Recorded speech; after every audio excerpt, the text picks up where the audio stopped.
Angel Rebo, known as the CEO Confidant. Is an influencer, international TV host, public speaker, CEO consultant, board member, and philanthropist. I was always doing the same thing. So I was always helping my employers to develop their businesses. I think that business leaders now need to be conscious like never before. They need to hear different messages. Angel has empowered more than 1,500 CEOs in 33 different countries and speaks 5 languages.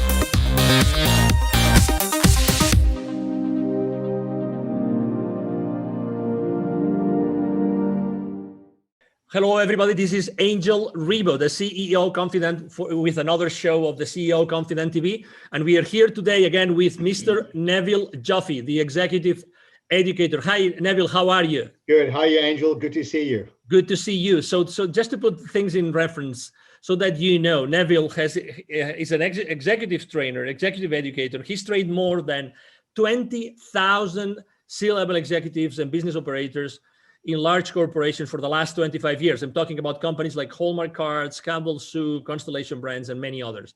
So, you know, we're going to have the conversation around, our conversation around chapter number 9 of your latest book, which is called, you know, The Baker's Dozen Rules of Highly Successful Business Operators. And the title of the book is pretty straightforward. I love it. It's POPPEN, which might not tell you much yet, but when I tell you what POPPEN means, it will. If your process or proposed plan doesn't improve equity, the answer is no. That's a pretty provocative, thought-provoking title, Neville, don't you think? Yes. So it's just some background to this. During all my teachings for the last lot of years, I've often had CFOs or financial people sitting in my business literacy workshops, not about them learning this material, but rather how to communicate this with their own employees. And I used to hand out a certificate, I still do actually, hand out a certificate of POPPEN to see if your process or proposed plan does not improve equity. The answer is no. I see the CFOs pasting this to their door. Right. So if somebody were to walk in and ask for more budget or ask for another resource, they point to the certificate on or this document on their door and say, if you cannot explain to me how what you're requesting improves equity or EBITDA, depends how you use the E, go back to the drawing board and come back to me with a business plan or a reasonable explanation.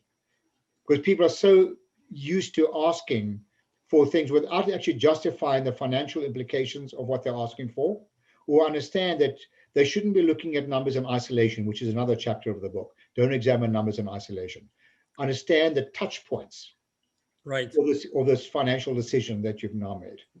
Why would you say that people, I mean, it sounds so natural and so obvious, but it's not the case. Why do you think this is not the case, that typically people don't have this in their mind before making a business decision? One word for it, Angel: naivety. Naivety. People are naive. People are financially naive. And I know the listeners have heard this expression before, but people don't know what they don't know. They don't know what they don't know. They never or rarely apply their mind to all the touch points, all the resources that are affected as a result of a decision. So, for example, someone in marketing may say, we're going to put out a marketing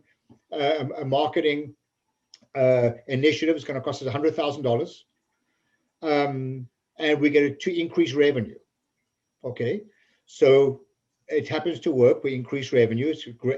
Maybe it's a wonderful marketing campaign, but how many of the people in the organization, we're putting the CFO aside here, how many people in the organization actually have thought about what other resources are affected when revenues increase? Have they thought about how much volume you're going to sell when you step up a cost? Have they thought about the amount of cash flow that is required?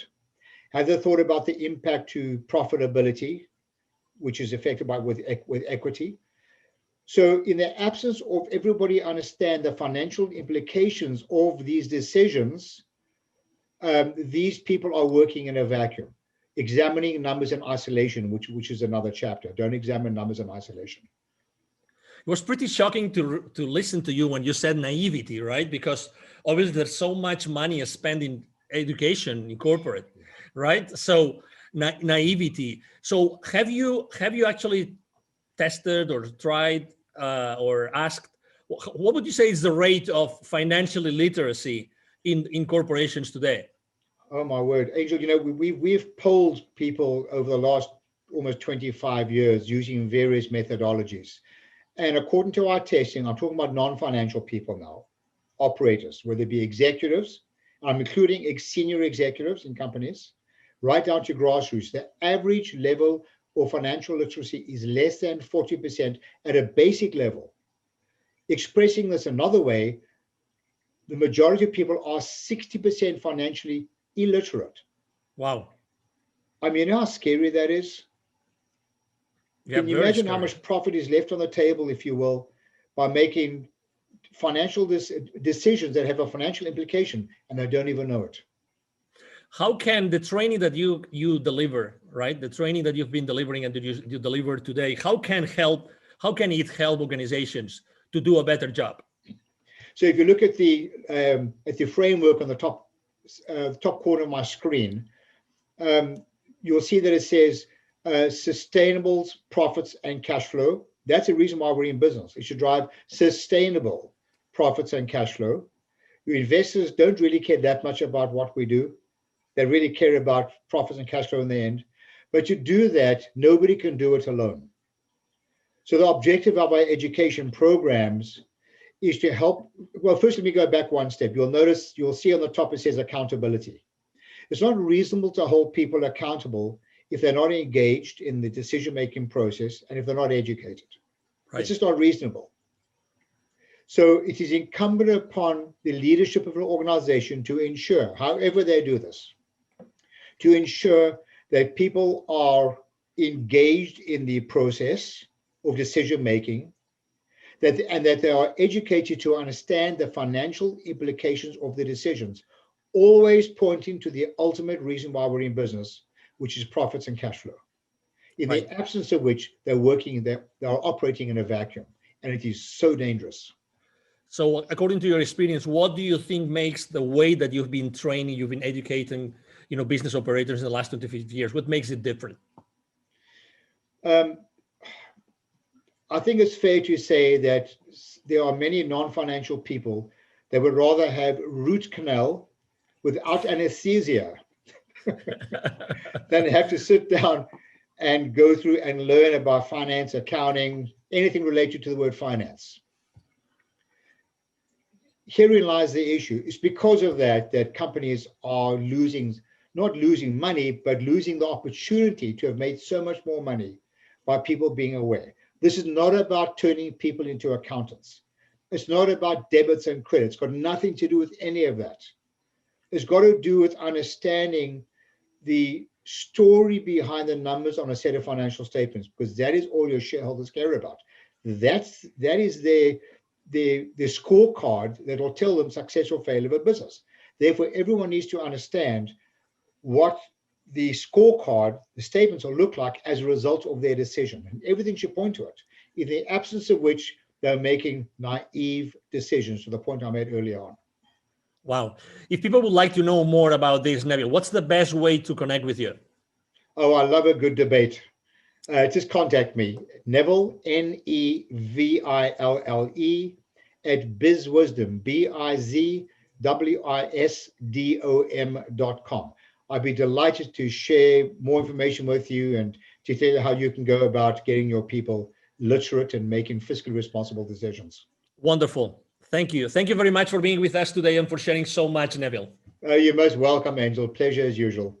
Absolutely. And everybody listening and watching us today, thank you very much for being with us today. It's been a pleasure to have you here. I'm sure that you have enjoyed this conversation with Neville Joffe as much as we have, and we hope to see you soon in our next show. Thank you very much. Have a great day. Bye-bye. Thanks. Bye for now. Thank you so much for watching our show today. The entire team of the CEO Confidant appreciates your time and attention. If you think that you are a good fit for the CEO Confidant TV, please connect with us on LinkedIn. We hope that you enjoyed today's show as much as we did. See you soon. Angel Ribo, the CEO Confidant. Email address angel@angelribo.com. Don't forget to follow me on LinkedIn. Thank you.